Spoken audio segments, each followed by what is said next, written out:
দেখো আমার কিচেনে তো অনেক রোদ, সারা ঘরের তুলনায় কিচেনে রোদ সকাল 6টা বাজলে রোদে আসা পড়ে।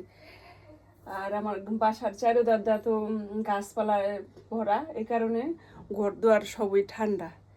গরমের দিনে ঠান্ডা লাগে, শীতের দিনে গরম লাগে, অনেক ভালো।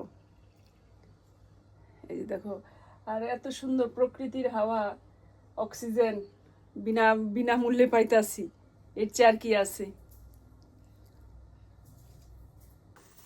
সকালবেলা ঘুম থেকে উঠে আগে বিছনাপাটি পরিষ্কার পরিচ্ছন্ন করে নিলাম, ঝাড়া পোছা। তারপরে এই যে ঘরটা ঝাড়ু দিয়া নেবো, গুছায় গাছায় নিলাম সব কিছু। আগে সবার সকালের কাম সকালে সেরাতিরা নিলাম। এই যে এখন ঘরটা ঝাড়ু দিয়া নিতেছি। ঘর ঝাড়ু দিয়া তারপরে সকালের খাবারটা রেডি করুম। দেখি কি রান্না করতে পারি, সকালে কি খাবার বানাই। সকালের খাবার রেডি করতে চলে আসলাম কিচেনে। এই যে রুটি আর ডিম ভাজা, সাথে আছে কলা, যে যেটা খায়। ডিম আছে, ডিম সিদ্ধ করুন ছেলেরা যদি খায়। আর ডিম ভাজা, আবার কালকের কিছু তরকারিও ছিল, ওইটি দিয়েই খাওয়া হবে না। এই কেউ খাবো রুটি, কেউ খাবো পরোটা। এই যে পদে পদে রেডি করে নিলাম সবার জন্যই। নমস্কার, সবাইকে স্বাগত জানাই আমার সুন্দর আরেকটি নতুন ভিডিওতে। আশা করি সবাই ভালো আছেন, আমিও আছি ভালোই। যে ভিডিওটি শুরু করলাম বলতে, এখন রান্না বান্না করুম। সকালে তো কাজকর্ম করছি, এখন স্নান সাইরাতে আসলাম, পূজা টুজা দিয়ে এলাম। এখন এই যে রান্না করে আসলাম কিচেনে। কি রান্না বান্না করুম দেখো। আজকে তো কি রোদ্র উঠছে, রোদের দিকে তাকানো যায় না, শরীরের মধ্যে এত বিন্দে যায় আর রোদরা, অনেক রোদ। রান্না করুম একটু আছে লাউ ডাটা, এটা এই রান্না করুম চিংড়ি মাছ আর বাঁধাকপি ভাজি। আর আছে ছেলেদের জন্য একটু রান্না করুম পনির, রান্না করুম পালং শাক, অনেক কিছু একটু করে রান্না করুম। এক একজনে এটা খাবো না সেটা খাবো না, কি করুম আর। কে কোন আইটেমে খাইবো, এক ছেলে খাইবো এই পনির, পালং শাক, চিংড়ি মাছ। আরেকজনে খাইবো, আমরা তো সবই খাই, সব কিছুই খাই, কিন্তু ছেলেরা আসে না, এটা খায় না সেটা খায় না। সবারই আবদার পূরণ করতে হইব। মা তো সৃষ্টিকর্তাকে অনেক কৃতজ্ঞ জানাই, অনেক অনেক ধন্যবাদ সৃষ্টিকর্তার উপর।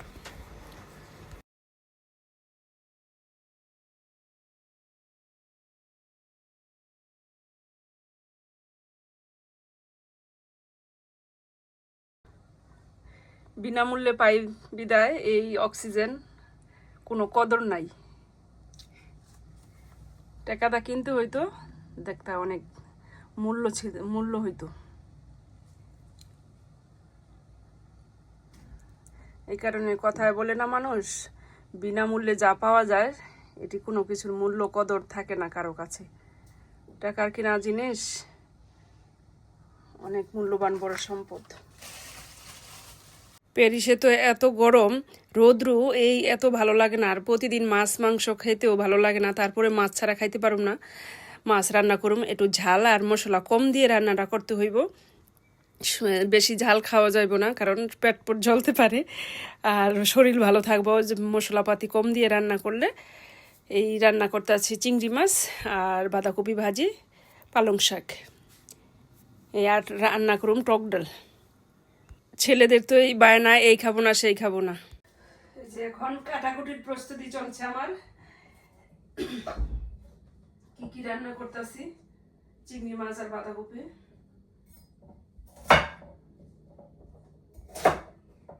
চিংড়ি মাছের জন্য লাউ আর ডাটা দিয়ে রান্না করুম চিংড়ি মাছটা। এই যে চিকুন চিকুন করে লাউ আর ডাটা কাইটা নিতে আছে, আর বাঁধাকপিটাও কাইটা নিমু। এই যে লাউটা কাইটা নিলাম।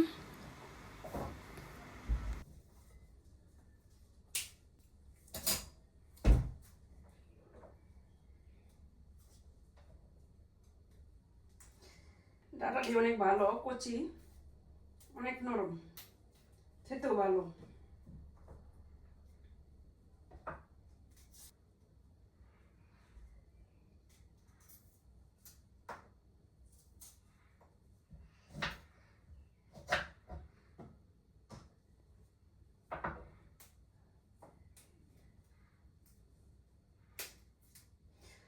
আগে কুইটা কুইটা বাইটা রেডি করে নেই, গুছ গাছ করে নেই, তারপরে রান্নাটা বসানো। তেমন বেলা হয় নাই, ছেলেরা মাত্র সকালের খাবার খাওয়া দাওয়া করলো।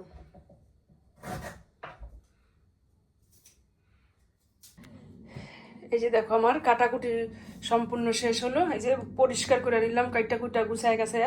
এই যে মুচ্ছা নিলাম। এখন এই যে প্যান বসাই দিলাম, চুলা অন করে দিছি। এখন রান্নাটা বসাই দিই। ওই যে চিংড়ি মাছ, এই যে পনির, ছেলের জন্য পনির রান্না করে দিই পালং শাক দিয়ে।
কালো জিরা আর শুকনো মরিচ ফোড়ন দিয়ে দিলাম বাঁধাকপির মধ্যে।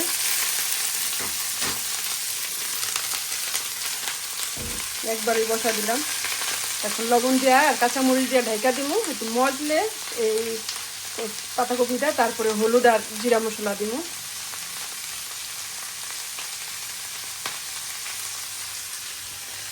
এই যে দেখো ঢাকা দিলাম, একটু সিদ্ধ হইতে থাক। দুই চুলায় বসায় দিলাম তাড়াতাড়ি ভাজি আর চিংড়ি মাছ। যে ভাজির মধ্যে দিয়ে দিলাম হলুদ, কাঁচামরিচ, চিংড়ি মাছেও হলুদ, মরিচ, লবণ এই সমস্ত দিয়ে এখন ভালোভাবে কষায় নিতেছি।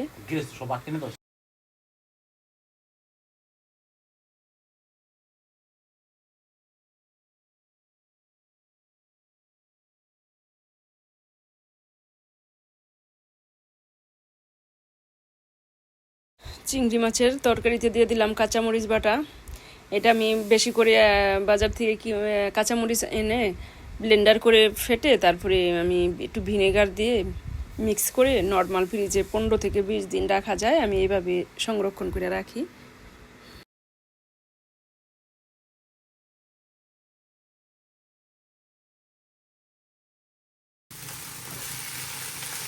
এই যে দেখো আমার পাতাকপি ভাজিটা প্রায় হয়ে আইছে। কত সুন্দর নরম হয়ে গেছে, আর একটুখানি হয়ে গেছে। অনেক সুন্দর হয়েছে রান্নাটা। দেখো এখানে পনির তরকারি রান্না করুন, মশলাটাকে কষায় নিতেছি। মশলাটা আমার ভালোভাবে কষানো হয়ে গেছে, তেলও ছেড়ে দিয়েছে। আর এখন আমি দিয়ে দিলাম ফুল ক্রিম দুধ। এই যে দেখো অনেক সুন্দর করে মাখনের মতো এই যে ক্রিমটা দিলাম। এটা দিয়ে রান্না করুম, আর জল দিব না, সামান্য একটুখানি জল দিব শুধু। এই যে আমার তরকারিটা সামান্য একটুখানি জল দিছি, জলটা ফুটে উঠছে। আর পনির ভাজাটা দিয়ে দিলাম। এখানে মাখা মাখা টাইপের রান্নাটা করুম। লাস্টে একটু ভাজা জিরে গুঁড়ো আর একটু গরম মশলার গুঁড়া দিয়ে নামায় নিব। এই যে দেখো আমার রান্না হয়ে গেছে সুন্দর।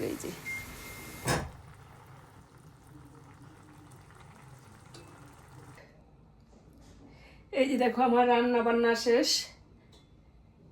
এখন এই যে করলাম, সবকিছু মুছা পরিষ্কার করে নিলাম, আর বাসনপত্র ধুয়া নিলাম, ঘরটাও ঝাড়ু দিয়ে নিচ্ছি। এখন শুধু একটু মুছা নিব, কারণ একটু জল পড়ছে, এই কারণে মুছা নিলে ভালো হইব, আর আঠা ওঠাটা যাবো ওখানে। এই ছিল। এই যে পর্দাটা সরাই দিলাম, একটু আলো আসলো। এই যে আলো দেখা যাইতেছে। আর দেখো কি প্রখর রোদ, কোনো লোকজন নাই, নিরীহ নিস্তব্ধ। রোদে যেমন টাক ধরে রয়েছে। রান্না বান্নার শেষে এই যে দেখো কি সুন্দর বাতাস আসতেছে। একটু নিচে যাবো, একটু ঠান্ডার মধ্যে একটু বসুন যাইয়া। এদিক দিয়ে তো অনেক গাছপালা, অনেক শীতল ঠান্ডা, অনেক ভালো লাগে, তৃপ্তি হয় মনটা।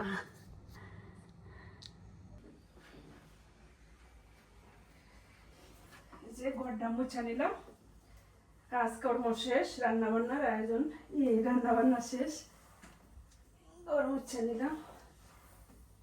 এখন একটু জিরাই হাফটাইয়া খাওয়া দাওয়া করবো। ছেলে তো খাওয়া দাওয়া করে কলেজে গেছে গা।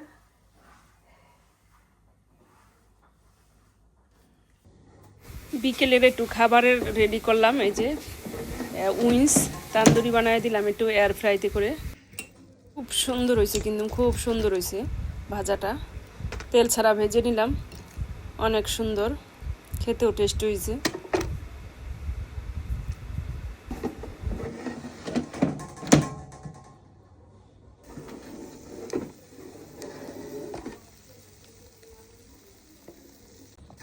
দেখো কত সুন্দর, খুব সুন্দর, আমাদের বাড়ির চারপাশটা এত সুন্দর যে মনে হয় কোনো এক স্বর্গের রাজ্যে যাইতাছি। কত সুন্দর দেখো,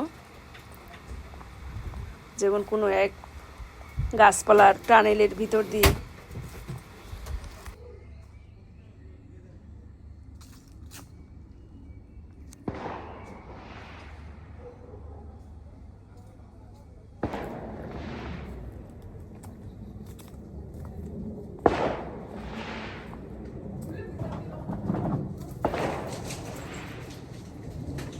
আশেপাশে কোথাও যেন বাজি ফুটাইতেছে, এই কারণে যে একটু শব্দ হইতাছে বাজির।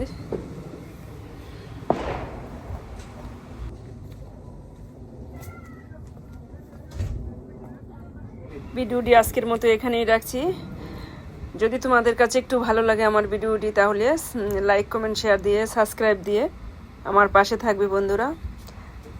আবার আসবো নতুন কোনো ভিডিও নিয়ে, ততক্ষণে তোমরা ভালো থাকবা, সুস্থ থাকবা। ধন্যবাদ সবাইকে, সবাইকে নমস্কার। সুস্থ থাকবা, নিজের প্রতি খেয়াল রাখবা।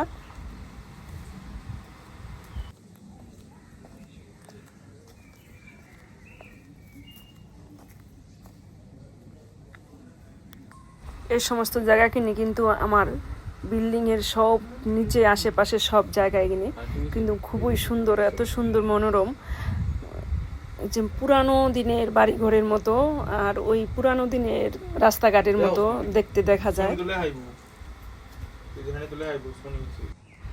ওই রকম ওই সাজানো গোছানো, দেখো আঁকা পাকা পথ, খুব সুন্দর।